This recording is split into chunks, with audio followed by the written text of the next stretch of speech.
María. Un día más, con la gracia del Señor, proseguimos el comentario del Catecismo de nuestra Madre la Iglesia. Nos habíamos quedado en el apartado referente al mérito. Habíamos hablado ya de la gracia y estábamos hablando del mérito. Habíamos dedicado un primer programa al tema del mérito, comentando los puntos 2006 al 2008, y continuamos con este punto 2008, que habíamos dejado sin concluir. Lo leo en primer lugar. El mérito del hombre ante Dios en la vida cristiana proviene de que Dios ha dispuesto libremente a asociar al hombre a la obra de su gracia. La acción paternal de Dios es lo primero, en cuanto que Él impulsa, y el libre obrar del hombre es lo segundo, en cuanto que éste colabora. De suerte que los méritos de las obras buenas deben atribuirse a la gracia de Dios en primer lugar, y al fiel seguidamente. Por otra parte, el mérito del hombre recae también en Dios, pues sus buenas acciones proceden en Cristo de las gracias prevenientes y de los auxilios del Espíritu Santo. Bien, habíamos comentado algo de este punto, pero lo habíamos dejado sin concluir. Aquí estamos hablando un poco de la teología del mérito, de la teología del mérito. Y decíamos pues que el hombre ante Dios, en el sentido estricto de la palabra, pues no tiene mérito, ¿no? ¿Qué mérito puede tener el hombre delante de Dios? Nosotros no tenemos derechos en cuanto a criaturas, ¿no?, delante de Dios. Bien, poníamos incluso el ejemplo fuerte, el ejemplo diciendo, vamos a ver, un animal no tiene derechos delante del hombre. Derechos, no es que los tenga. Otra cosa es que el hombre tiene el deber de tratar bien a los animales, ¿no? Y no de una manera cruel. Es un deber tuyo para que tú procedas con dignidad, ¿no? Y de alguna manera no obres indignamente con respecto a lo que tu propio ser racional debe de obrar. Pero no porque el animal tenga derechos, no, sino porque tú tienes el deber de comportarte dignamente. Dignamente. Y con la naturaleza, etcétera, ¿no? Con los seres inanimados también. No porque ellos tengan derechos, sino porque tú tienes el deber de actuar dignamente. Bueno, pues decíamos eso, ¿no?, poniendo esa comparación de que tampoco el hombre tiene una especie de derechos delante de Dios. Otra cosa es que Dios, en su amor, Dios nos trata pues con un cariño y una delicadeza tremenda, ¿no? Pero no en base a unos derechos nuestros, sino como fruto y consecuencia de un amor de Dios, ¿no? Bueno, era un poco como poner las bases de la teología del mérito. La afirmación primera es la siguiente, ¿no? Que el mérito, ¿de dónde viene pues el mérito? Eso de que el hombre tiene que merecer la salvación, ¿de dónde viene eso? Si decimos que el hombre no tiene derechos delante de Dios, por lo tanto no tenemos derecho a la vida eterna. El hombre tiene derecho a ir al cielo. ¿Cómo va a tener derecho a ir al cielo? El cielo es algo que supera totalmente nuestras expectativas. Derecho a ir al cielo, es absurdo afirmar tal cosa. Bueno, pero sin embargo, en la teología del mérito, los católicos decimos, ¿no?, que el hombre debe de merecer la salvación. Entonces, ¿cómo decimos tal cosa? Porque claro, ¿cómo se conjuga eso de que el hombre no tiene derechos delante de Dios y al mismo tiempo tenemos que merecer la salvación? A ver, ¿cómo se conjuga eso? La respuesta la da aquí el Catecismo, cuando dice: Dios ha dispuesto libremente asociar al hombre a la obra de su gracia. O sea, Dios ha querido salvarnos con nuestra cooperación. No ha querido salvarnos desde fuera.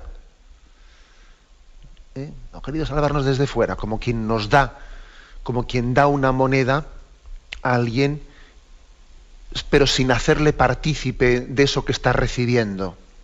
No, ha querido de una manera. Eso que se dice, ¿no?, de que es más importante darle a alguien un pescado o darle una caña para que aprenda a pescar y pesque él mismo. Eso mismo, aplicándolo aquí también, a este aspecto. ¿Qué es más? ¿Hacer o hacer?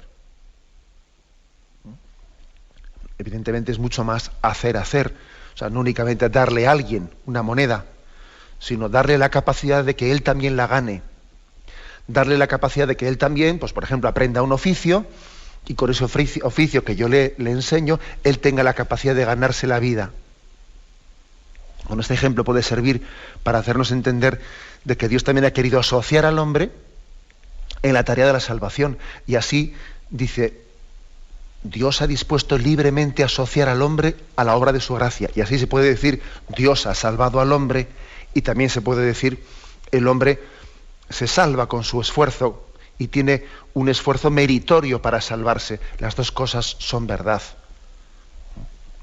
¿Por qué? Pues porque también el que aprende bien el oficio, el que aprende con la caña a pescar, también él tiene un mérito en utilizar bien esa caña.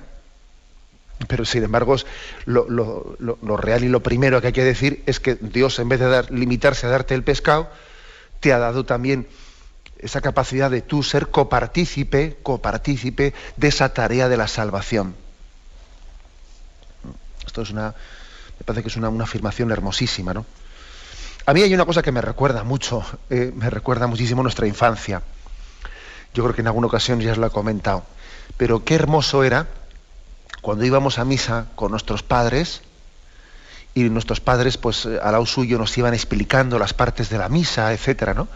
Y llegaba el momento de pasar la bolsa, pasar el cepillo, como se llame, ¿no?, para entregar nuestra ofrenda, y nuestro padre y nuestra madre nos daban una moneda para que nosotros la echásemos en la bolsa. Claro. Y uno dice, ¿qué sentido tenía aquello? Vamos a ver, ¿quién, en realidad, ese dinero de dónde venía? Pues de tu padre, si tú no tenías nada. Luego, lógicamente, era un don, o sea, lo que iba a la ofrenda, lo que iba a la bolsa o al cepillo, vamos a ser claros, eso venía de tu padre.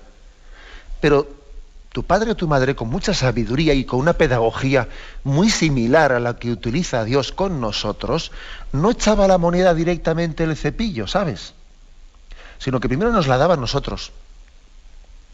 Y ahora él decía, que aprenda a echarla a él, que participe él también de esa generosidad que yo quiero tener, ¿no? Que participe, que aprenda él a ser generoso. Y eso en el fondo es una pequeña imagen de lo que hace Dios con nosotros. Dios no se limita a echar él directamente la moneda, sino que quiere que seamos nosotros los que también nos hagamos copartícipes de esa generosidad y ese amor de Dios. ¿El niño tiene mérito en echar la moneda a la bolsa? Sí tiene mérito. La prueba es que algunos se la meten al bolsillo. Sí, porque puede ser, que el niño así un poco espabilado mire para la izquierda a ver si su padre está despistado, se meta la moneda al bolsillo y luego cuando pasa el cepillo meta la mano ahí haciendo como si ha echado algo y no ha echado nada, y aparezca ahí después. Es curioso. También a veces en las bolsas y en los cepillos suelen aparecer en botones y cosas como alguien que ha hecho como si echaba una moneda y echa otra cosa. Bueno, es que esta referencia que hago, ¿no?, a esa pedagogía que tenían nuestros padres con nosotros, de enseñarnos a dar, enseñarnos a entregarnos, es algo así como también lo que hace Dios con nosotros, ¿no? Pero el hecho de que la moneda no sea nuestra, sino que sea de nuestro Padre, eso no quita que también nosotros tengamos un mérito en entregarla. Un mérito. Y en el fondo Dios te regala dos cosas. Dios te hace dos regalos en uno, como hacía el Padre. Te daba la moneda y te daba también la gracia de participar en el mérito suyo de ser generoso. Dos regalos en uno. Ahí tienes la moneda que vas a entregar y encima te doy la posibilidad de ser generoso y de ser meritorio en este acto que haces. En vez de que el mérito sea solamente del Padre, pues mira, también a ti te doy tener mérito al echar esa moneda a la bolsa. Te doy dos regalos por el precio de uno, como se dice, ¿no? Y por lo tanto no es incorrecto hablar de los méritos, es correcto, entendiéndolos así, como un don de Dios que nos asocia por su amor, etc. Es correcto hablar de los dones de Dios. Por ejemplo, dice Mateo 10:42, al que dé de beber a uno de estos mis pequeños, aunque solo sea un vaso de agua, no quedará sin recompensa. Bueno, pues claramente habla de un mérito que es recompensado. Luego no nos avergoncemos de ese lenguaje, del lenguaje del mérito y de la recompensa por el mérito, porque forma parte del lenguaje bíblico. Al que debe ver a uno de estos pequeños, aunque solo sea un vaso de agua, no quedará sin recompensa por ello.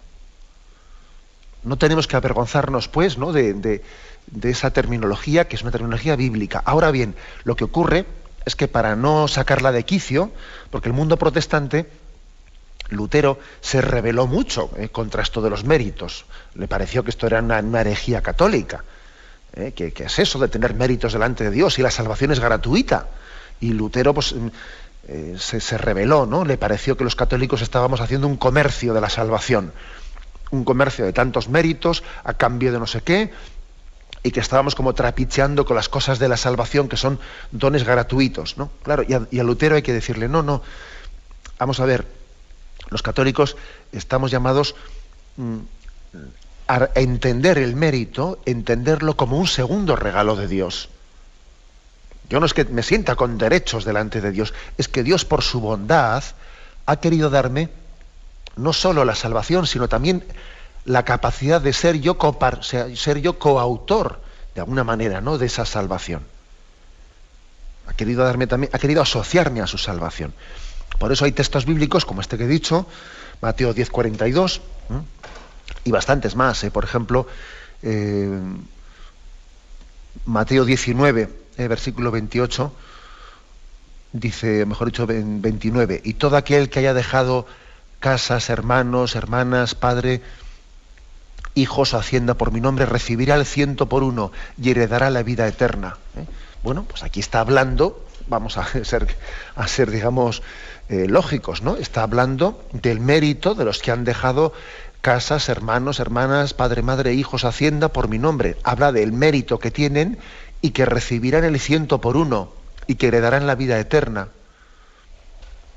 Bueno, o sea, que no nos avergoncemos del sentido, o sea, de la palabra mérito y de esta especie de teología de la recompensa. No nos avergoncemos de ello, porque forma parte de los textos bíblicos, pero es importante entenderlo bien. Es importante entenderlo bien. No entender nunca el mérito como algo en el que yo me planto ante Dios como un tú a tú. Oye, dame esto que yo tengo derecho a... No. Sino entender como que Dios ha tenido la bondad, como decía, que ese padre le da la moneda al niño para que el niño sea generoso y la entregue. Dios ha tenido la bondad de darte la salvación, haciéndote a ti también partícipe de su gracia, de esa gracia de merecer. De merecer. Bien, esta es la afirmación principal, ¿no? Y por eso el programa anterior nos referíamos a la secuencia de Pentecostés, a esa oración, cuando dice, ¿no?, dale al esfuerzo su mérito. Por tu bondad y tu gracia, dale al esfuerzo su mérito. Es un don de Dios, que nuestro esfuerzo no sea baldío, que no sea únicamente un sufrir y sacrificarse y estarse esforzando baldíamente, ¿no?, sino que Dios hace que ese esfuerzo del hombre sea meritorio, nos dé la gracia de que esté integrado en el merecimiento de Jesucristo. Bien, explicaremos un poco más esto. Tenemos ahora un momento de reflexión. Continuamos con la explicación de este punto 2008, referido al tema de la teología del mérito. En la segunda parte de este punto 2008 dice, ¿no?, la acción paternal de Dios es lo primero, en cuanto que Él impulsa, y el libre obrar del hombre es lo segundo, en cuanto que éste colabora. De suerte que los méritos de las obras buenas deben atribuirse a la gracia de Dios en primer lugar y al fiel seguidamente. Aquí la clave está en este punto en que se insiste en la iniciativa de Dios. Dios siempre lleva la iniciativa en toda obra buena. En toda obra buena que el hombre realiza hay una iniciativa de Dios que es muy importante reconocer. Dice, hay una acción paternal en la que Él impulsa. Y el hombre tiene que dejarse mover libremente, colabora siendo dócil al impulso de Dios. Hay una máxima que se le suele atribuir a San Ignacio de Loyola, que a veces, por supuesto que tiene una gran enseñanza, pero podría ser mal interpretada, ¿no? Me refiero a la siguiente. Esa famosa frase que dice: haz las cosas como si solo dependiesen de ti. Y luego espera y confía como si solo dependiesen de Dios. Una máxima atribuida a San Ignacio de Loyola, pues que por supuesto, ¿cuál es el sentido verdadero de esta frase? Bueno, yo creo que ya lo comprendemos, ¿eh? Haz las cosas como si solo dependiesen de ti. Y luego espera y confía como si solo dependiesen de Dios. Bueno, pues yo creo que el sentido verdadero de esta frase, pues es lo que dice el refrán: a Dios rogando y con el mazo dando, ¿no? O sea, por una parte, tú estás llamado a entregarte en alma y corazón y vida en las cosas que haces, ¿no? Y a no escudarte nunca en la confianza en Dios para no entregarte tú personalmente las cosas que haces, ¿no? Esto sería un riesgo de quietismo, ¿no? Como en una ocasión explicamos lo que era el quietismo. Sería un riesgo, un falso recurso a la confianza en Dios, es decir, bueno, Dios actuará, y parece que yo me escudo en eso para no hacer lo que tengo que hacer. O sea, no, el Señor me ha dado unas cualidades, me ha dado unos dones, me ha dado unos talentos, y yo lo que tengo que hacer es emplearlos al 100%. No guardarme ninguno de ellos, no enterrar los talentos, sino que ponerlos todos ellos en ejercicio. En ejercicio. Y eso es así, es decir, nunca recurrir a confío en Dios para dejar de hacer lo que tengo que hacer. Que podría existir ese riesgo. Verdaderamente no es eso lo que han hecho los santos, ¿eh? O sea, los santos de su confianza en Dios han desplegado una acción audaz, con una valentía increíble, ¿no? Pero bueno, esta frase también se refiere a ese riesgo. Haz las cosas como si solo dependiesen de ti. O sea, ser responsable, ¿eh?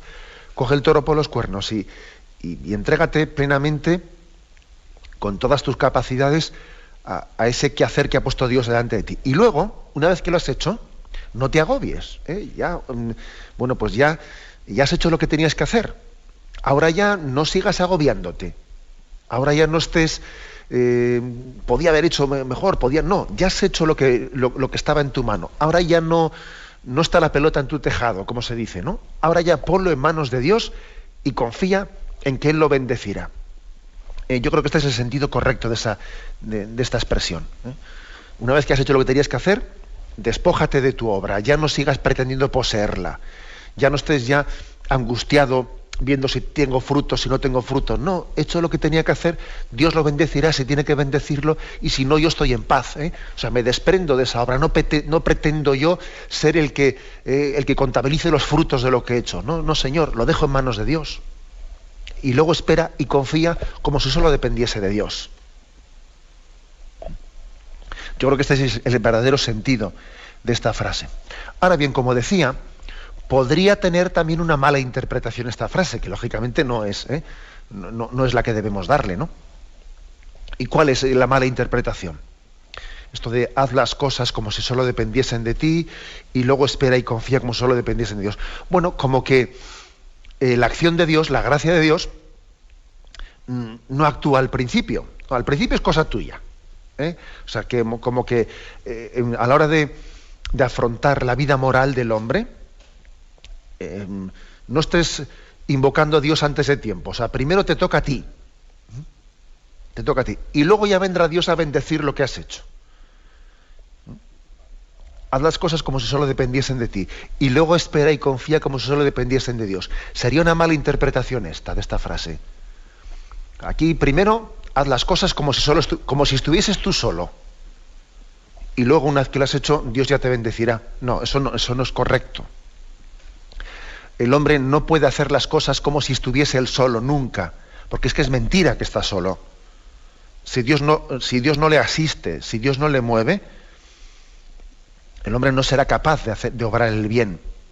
Acordaros de aquella frase que decíamos en el programa anterior: Señor, que tu gracia inspire, sostenga y acompañe nuestras obras. Dios tiene que inspirar al hombre, tiene que mover al hombre y acompañarle. Y lógicamente el hombre ser dócil para dejarse inspirar, para dejarse mover y para colaborar con la acción de Dios. Pero no es correcto entender que en primer lugar actúas tú solo y luego ya vendrá Dios a bendecirte. No, eso no es así. Dios te está acompañando en cada momento. Me acuerdo que cuando hablábamos en su día del matrimonio, decía yo, ponía este ejemplo, ¿no? Sí, bueno, me salgo un poco del tema, pero bueno, en principio, en el fondo es el mismo principio. Decía yo, que algunos piensan que dice, yo me busco la novia y luego voy a Dios para que me la bendiga en el sacramento del matrimonio. No, no. Dios ha estado junto a ti y Dios te ha puesto en el camino a una persona y Él ha formado parte de ese encuentro con esa persona que es tu novia. No es que tú la hayas elegido y luego yo voy delante del altar para que me la bendiga o para que bendiga nuestra unión. Que no, hombre, que no. Dios te acompaña desde el principio en tu obra. Y Dios ha dispuesto en su providencia que la conozcas. Eso que tú crees que es una casualidad, no es una providencia. Bueno, aquí lo mismo. O sea, en las obras que hacemos, Dios nos ha movido desde el principio. Desde el principio. Luego, entendamos correctamente este refrán o esta máxima atribuida a San Ignacio. Haz las cosas como si solo dependiesen de ti y luego espera y confía como si solo dependiesen de Dios. Pero ojo, desde el primer momento Dios me ha movido a hacer el bien. Y una vez que lo he hecho, pues ciertamente, ¿no? Pues lo pongo en manos de Dios porque Él es el que me ha movido a realizar el bien y a colaborar, ¿no? A colaborar con esa gracia que me mueve a hacer el bien, y luego lo pongo en manos de Dios y no voy a estar angustiado si las cosas salen de una manera o de otra, porque confío en su providencia y confío en que Él, aunque las cosas no salgan como yo hubiese deseado o hubiese programado, ¿no? Bueno, pues Él dirige los hilos de la historia y es capaz de conducirnos, ¿no? Con lo cual aquí se está diciendo de alguna manera que las obras que realiza el hombre, pues como os he dicho en alguna ocasión, no son la mitad de Dios y la mitad mías. No, sino que son obras totalmente humanas, porque las he realizado yo, y totalmente divinas, porque la gracia de Dios es la que me ha movido a realizarlas. No se puede decir aquí, pues que la colaboración entre Dios y el hombre es al 50%, o es al 70-30, o es al 80-20. No. Es que esos son formas humanas. Al 100% nuestras buenas obras son obras humanas, y al 100% nuestras buenas obras son obras divinas. Porque hay un concurso, ¿no? Una compenetración entre la gracia que mueve al hombre y la libre colaboración del hombre que se deja mover por la gracia y colabora con ella. Hay una plena compenetración, de manera que las obras buenas que hacemos son plenamente humanas, son plenamente nuestras y son plenamente divinas, son plenamente de Dios, ¿no? Bueno, y termina diciendo, por otra parte, el mérito del hombre recae también en Dios, pues sus buenas acciones proceden en Cristo de las gracias prevenientes y de los auxilios del Espíritu Santo. ¿Qué quiere decir esto? Que en el fondo el mérito que nosotros tenemos no le resta nada, no le resta ningún mérito a Dios. Todo lo contrario. El mérito del hombre no le roba la gloria a Dios, sino que da gloria a Dios, porque Dios ha sido tan bueno que ha querido que nosotros merezcamos también. O sea, entender bien el mérito es esto, o sea, el mérito del hombre no le resta ninguna gloria a Dios. Claro, es que nosotros entendemos, ¿de quién ha sido el mérito? ¿Tuyo o del otro? Entonces, claro, si metieron un gol, a ver, y entonces, ¿quién tuvo el mérito? ¿Más el que centró el balón o el que lo remató con la cabeza? No, yo creo que ha sido más mérito de uno, yo creo que ha sido más mérito del otro. Claro, en cuanto esto lo referimos a los hombres, el mérito de uno le resta al otro. Si ha tenido más mérito el que centró, ha tenido menos mérito el que remató. Y si ha tenido más mérito el que remató, pues tuvo menos mérito el que centró. En los hombres, en lo que a nosotros se refiere, el mérito de uno se lo resta al otro. Pero en lo que a Dios se refiere no es así. No es así. El mérito del hombre todavía da más gloria a Dios. Qué bueno y qué grande es Dios, ¿no? Que nos ha querido hacer copartícipes de su merecimiento, del merecimiento que Cristo ha tenido, ¿no?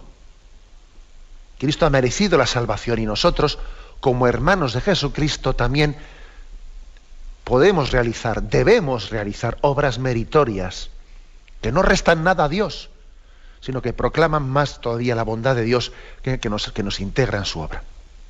Tenemos un momento de reflexión y continuaremos enseguida. Pasamos al punto 2009 dentro de este capítulo, este apartado sobre el mérito en el que nos encontramos. El punto 2009 dice: la adopción filial, haciéndonos partícipes por la gracia de la naturaleza divina, puede conferirnos, según la justicia gratuita de Dios, un verdadero mérito. Se trata de un derecho por gracia, el pleno derecho del amor, que nos hace coherederos de Cristo y dignos de obtener la herencia prometida de la vida eterna. Los méritos de nuestras buenas obras son dones de la bondad divina. La gracia, aquí hay una cita de San Agustín, la gracia precedido, ahora se da lo que es debido. Los méritos son dones de Dios. Bueno, pues insiste en que el mérito, el poder merecer, el tener esa gracia, ¿no? Yo decía que Dios nos da dos cosas en una, decía antes. Nos da no solo la salvación, sino el haber sido también nosotros partícipes de esa salvación, porque la hemos merecido. Y uno dice, bueno, entonces Dios nos da dos dones. El ejemplo ese que ponía yo del Padre y del Hijo, te da la moneda, pero encima también te da la capacidad de merecer, de que seas tú también el que la eches en la bolsa. Bueno, pues eso viene de la adopción filial. De la adopción filial. Esa capacidad de merecer viene de la adopción filial. Porque recordáis que en el programa anterior me parecía oportuno el que se contrapusiese, ¿no? Ese texto de Lucas 17, versículo 7, donde ahí se dice: ¿quién de vosotros tiene un siervo arando, pastoreando, y cuando regresa del campo le dice, pasa al momento y ponte a la mesa? ¿No le dirá más bien, prepárame algo para cenar y cíñete para servirme hasta que yo haya comido, y después comerás y beberás tú? ¿Acaso tenéis que estar agradecido al siervo porque hizo lo que le fue mandado? Pues no, ¿no? De igual modo vosotros, cuando hayáis hecho lo que se os haya mandado, decid, siervos inútiles somos, hemos hecho lo que teníamos que hacer. Es decir, vamos a ver, a un siervo al que se le paga por una cosa, en principio, bueno, pues no se le puede decir que tiene mérito por haber hecho lo que tenía que hacer. Pero, sin embargo, hay una diferencia. Cuando uno no es siervo, sino que es hijo, se le da, de alguna manera, se le atribuye a sus obras un mérito especial que no se le reconocían al siervo, porque al siervo se le suponía que para eso había sido contratado, ¿no? Y al fin y al cabo hacía eso a cambio de unas monedas. Pero como el hijo hace las cosas no por unas monedas, sino que las hace por amor, la relación del padre y el hijo es distinta a la que tiene el padre con el siervo. Por eso cuando un niño aprende a hacer bien las cosas, o cuando un niño pues hace bien los deberes, o cuando un niño pues aprende a ser generoso, a compartir las cosas con sus hermanas, pues entonces el padre le atribuye un mérito y se lo reconoce y se lo agradece y le da un premio a ese niño.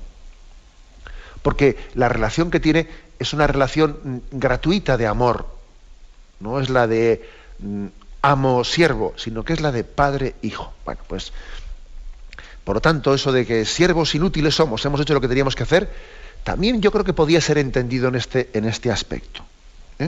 Este aspecto. ¿Qué quiere decir? Bueno, pues que nosotros, esa capacidad de merecer nos viene de haber sido incluidos gratuitamente, de haber sido introducidos gratuitamente en esa filiación divina con el Padre que tiene Jesucristo. Jesucristo es el Hijo de Dios. Él ha merecido, estrictamente hablando, Él solamente ha tenido mérito en sentido estricto. Él es el que nos ha merecido la salvación. Pero nosotros, por la gracia de Dios, hemos sido introducidos también en ese ser hijos. Entonces, las buenas obras que hacemos, esas buenas obras que hacemos, también se nos consideran como meritorias. Y Dios nos las agradece. Y Dios es tan bueno que nos dice, ¿no? Gracias por eso que has hecho. Dios nos agradece. Es impresionante, ¿no? Igual que un padre le agradece a un hijo que se haya comportado bien, considerándonos hijos, habiéndonos introducidos, ¿no?, a una gracia que no podíamos ni soñar. Dios es agradecido con nosotros y nos da las gracias por las cosas buenas que hacemos, atribuyéndonos un mérito, ¿no?, que lo compartimos de Jesucristo. Es impresionante eso. Yo no sé si conocéis vosotros, seguro, ¿no?, algunas familias en las que, bueno, pues en las que ha habido un hijo adoptado, y bueno, pues igual imaginaos una familia pudiente, uno de cuyos hijos es adoptado. Y entonces ese niño que es adoptado crece, etcétera, y cuando viene el momento de repartir la herencia, pues ese hijo adoptado recibe la herencia exactamente en los mismos términos, como si fuese un hijo más, ¿no? Cuando resulta que no es hijo ni de su padre ni de su madre, que fue adoptado. Pero recibe, es coheredero de la gracia, de la herencia de su padre, ¿no? Es coheredero. Bueno, pues este ejemplo nos puede servir para darnos cuenta de lo que es también que el que nosotros merezcamos, tengamos méritos, aunque seamos adoptados, ¿no? No somos hijos naturales de Dios. Somos hijos adoptados y hemos participado, somos hijos no por naturaleza, sino por gracia, por regalo gratuito de Dios. La filiación divina no es algo a lo que tengamos derecho, es un don totalmente inmerecido y gratuito. Pero una vez que lo hemos recibido, Dios nos hace coherederos y recibimos la misma herencia que el Padre le ha dado a Jesucristo. La herencia de la vida eterna, de estar sentados, ¿no?, junto al trono del Padre, sentados a sus pies, ¿no?, a los pies de Jesucristo en ese trono. Bueno, pues esta es la grandiosidad de la salvación, que nosotros, por pura gracia, pues hemos recibido también la capacidad de merecer en Cristo, de merecer la salvación, de que nuestros actos sean meritorios para nuestra salvación y poderos ofrecer también por la salvación de los demás, por la salvación propia y de los demás. Y fijaros cómo también pedimos y oramos por las almas del purgatorio, ofrecemos la Santa Misa y ofrecemos determinadas obras que ofrecen la indulgencia plenaria por la salvación de las almas de purgatorio, de nuestros difuntos. O sea, es decir, nosotros estamos participando de ese merecimiento de Jesucristo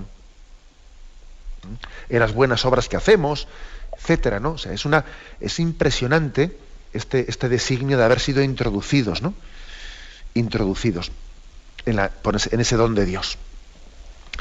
Bueno, aquí el catecismo refiere este tema a unos puntos del Concilio de Trento en los que se hablaba de esta cuestión, que es el punto 1546.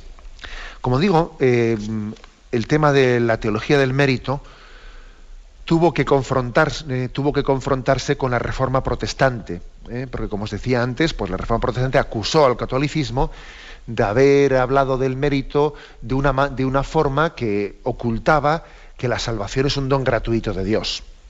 Y la respuesta el catolicismo la dio en el Concilio de Trento, en el que afirmó que la teología del mérito tiene que ser entendida no como algo que reste la gloria a Dios, sino que todavía subraye más la gloria de Dios, porque le da al hombre la capacidad de merecer, siendo así que el mérito, en sentido estricto, es el de Jesucristo solamente, pero nosotros nos hace copartícipes, siendo coherederos, ¿no?, con la capacidad de merecer junto con Jesucristo.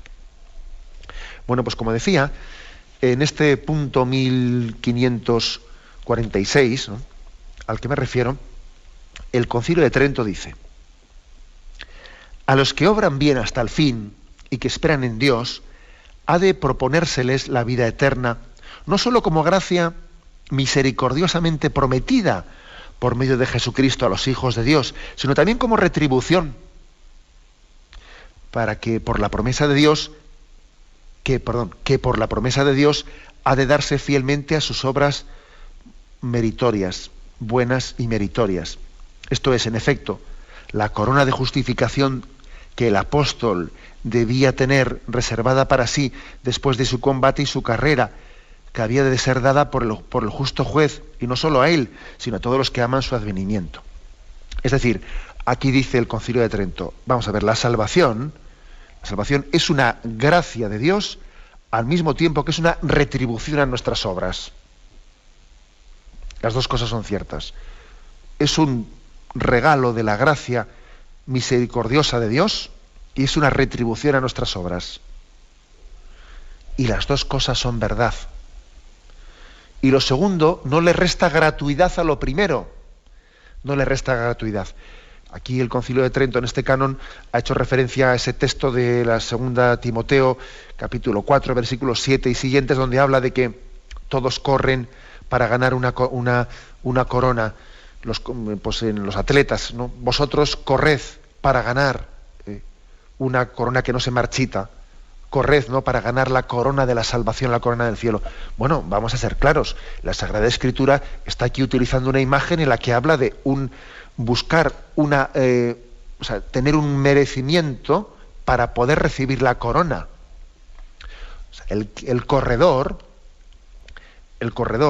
que gana la carrera tiene un merecimiento para recibir la corona. Luego, esa imagen San Pablo no se avergüenza de utilizarla, referida a la vida eterna. También tú corre así para recibir la corona de la salvación. Luego hay una retribución, al corredor que gana se le retribuye, ¿no? Bueno, pues, por lo tanto, digamos, el Concilio de Trento le dice al luteranismo, no nos avergoncemos de la palabra mérito, porque la utiliza la Sagrada Escritura. Ese concepto está... He puesto antes el ejemplo del vaso de agua. Al que le dé un vaso de agua a uno de estos pequeños, no quedará sin retribución eso que le ha dado. Y aquí dice, corred para ganar, porque el que gana la carrera... O sea, bueno, no nos avergoncemos de ese concepto. Más bien, expliquémoslo bien. Expliquemos que el mérito no le resta nada a Dios, sino que todavía subraya más que el don de Dios es inmenso, porque al hombre le hace copartícipe de ese don. Continúa el Concilio de Trento. Porque como quiera que el mismo Cristo Jesús, como cabeza sobre los miembros, constantemente comunica su virtud sobre los justificados mismos, virtud que antecede siempre las buenas obras, las acompaña y sigue, y sin la cual en modo alguno pudieran ser gratas a Dios ni meritorias, no debe creerse falte nada más a los mismos justificados para que se considere que con aquellas obras que han sido hechas en Dios han satisfecho plenamente. Es decir, vamos a ver, si no le quitamos nada a Dios, porque sabemos que es Dios el que nos ha movido a hacer buenas obras. Sabemos que nosotros somos como la vid y los sarmientos. De la vid viene la savia para que los sarmientos puedan dar fruto. Un sarmiento no da fruto por sí solo, sino unido a la vid. Y nosotros estamos unidos como miembros a la cabeza, que es Cristo. Por lo tanto, no le restamos nada a Cristo. Más bien lo que hacemos es manifestarlo delante de los hombres.